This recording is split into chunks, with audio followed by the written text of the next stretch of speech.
Sanibonani molweni ndanamkela ku-SSTV ngesiXhosa.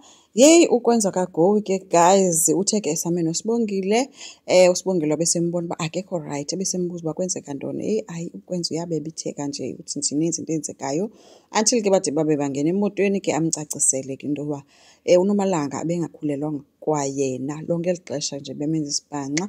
So uSibongile ke abesothuswa yiloo nto ke, kodwa ke athi yena wakhe wamkrokrela yonke le nto bekade ekrokrela. Othuswa yileyo ke kwenza into yoba uSibongile wokrokrwa wangatsho ngani. Uthi ke nakaloku bendingakwazi ukuthetha izinto, uyayazi into yakowenu, and umntu owaziyo nguNomfundo, uNomfundo nguye umntu besazi. So othuswa nayo le kanti noNomfundo ebeyazi into engaka.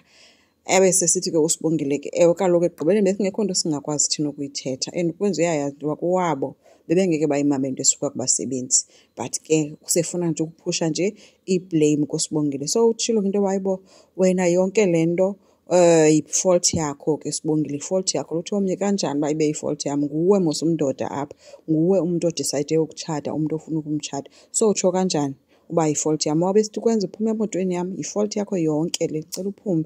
Phumile ke sana uSibongile, ephuma emshiya apho ngoba uyambona uba akekho right. Kanti yena besithi akazumyeka athi ahambe enje because bembona uba uKwenzo akekho right, but then Kwenzo ubleyima yena. So uKwenzo kuphinde wancokola noVusi ke embalisela ngayo yonke ke into enzekileyo nento yoba abantu bambhitreye ngolu hlobo, ethi worse uba abakowabo oko babemmele ngento yoba makatshate noNomalanga enzele le family ne-future yekhampani. Uthi mna kuthiwani nge-future yam? Oko mna ndenzela le family yonke into, kuthiwani ngeyam i-future? Ethi yho bandibhitreyile abantu. Uthi ke yho eyona nto endihluphayo kukuba ndandibaxelele abantu into yoba mna umntu endimthandayo nguSibongile, kodwa ngoku ndothuswa nanguye lowo uSibongile into yoba kanti ebesazi. So lonke eli xesha hayi naye akayithethi into, yeyona nto indothuse kakhulu leyo. Uthe uziva nje eqalekisiwe kuyo yonke le nto, ethi ke futhi abona abantu abaziziqalekisi empilweni yakhe ngaba bonke abantu abebekade beyazi yonke le nto, bakhetha ukuzithulela.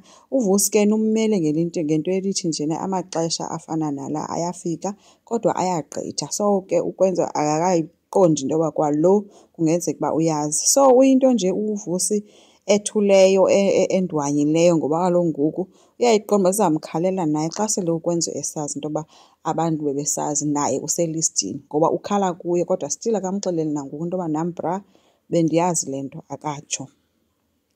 USamke ke guys usukile eXhopho eyovakashela uPhetheni. So uPhetheni ufumene isivakashi okanye i-surprise ke apho kafikele encoma ke ubuhle nobunewunewu bomzi wakhe ke emzombonisa ke guys. I-newspaper ekucaba inesaa story sokuba ebanjelwe ntoni. Etsho ke into yoba nina guys noDeli nandithengisa ngento eniyazi kakuhle into yoba andiyazi, ndangena mna ejele kwinto endingayaziyo endingayenzanga futhi. uPhetheni ke yaphendula ngelithi babengabantwana and bengazi uba mabathini ngelaa xesha. Ethi futhi yonke le nto kwakuyi-idea kaDeliwe. Wabesithi ke uSamke okusalayo ke ndibuyile njengangoku and ndibuya mna ndiyimpulakalo jaca, andina nix, wena uphila ubomi obumnandi.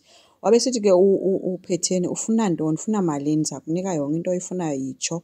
Wathi omnye no, andifuni kwamali yakho emdaka mna sisi, into endiyifunayo kuwe yonke into, ndifuna yonke into onayo and ndizawuzithathela ungastreyisi. So umshiye eme apho ke xakene nento ke uPhetheni uba uzozithathela kanjani njengoba ebuyile nje uSamke. So akukho mnandi kubi. Uvele phi ke guys yena kukhona indoda ibimlandela, iqale kwaDeliwe yakroba nje yangathethi bangayibona. Uthe ke sewokhe goduka kuleyithi yamlandela le ndoda apha ngemva, wade waqhubeka wayowa. Kanti lo mntu lona uthe xa ezomphakamisa watsho into yoba ndim utatakho, igama lakhe uthe unguQeniso.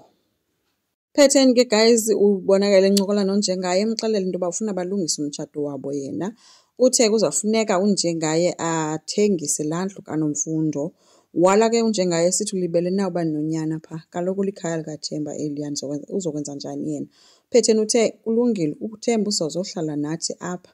Unjengaye umbuza uba ushona ngale nto. uPhetheni uthe into endingazokwazi ukuyivumela kukube kubekho umntu ozozotshabalalisa yonke into esiyisebenzele kanzima ngolu hlobo kuyo yonke le minyaka. Wathi akekho nje umuntu ozodistroya ifemeli yethu ngolu hlobo. But ke now unjengaye yena ulost ucinga into yoba mhlawumbi uthethwa ngoNomfundo, kanti uPhetheni mina ngokucinga kwami uthetha ngoSamkelo othe uzozothatha everything.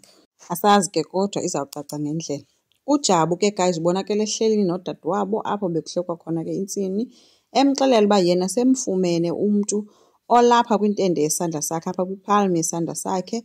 Uthi lo mntu lowo igama lakhe nguVusi lo wakwaDlamini. Uthi ikhona into ayifihlela ibrother yakhe and loo mfihlo yiyo ezodistroya laa family yakwaDlamini. So uJabu ke guys uze kakubi ufuna ukudistroya ifamily yakwaDlamini. Sikhumbule into yoba benza into eyi-one, so yi-competitor yakhe ke uSibalikhulu.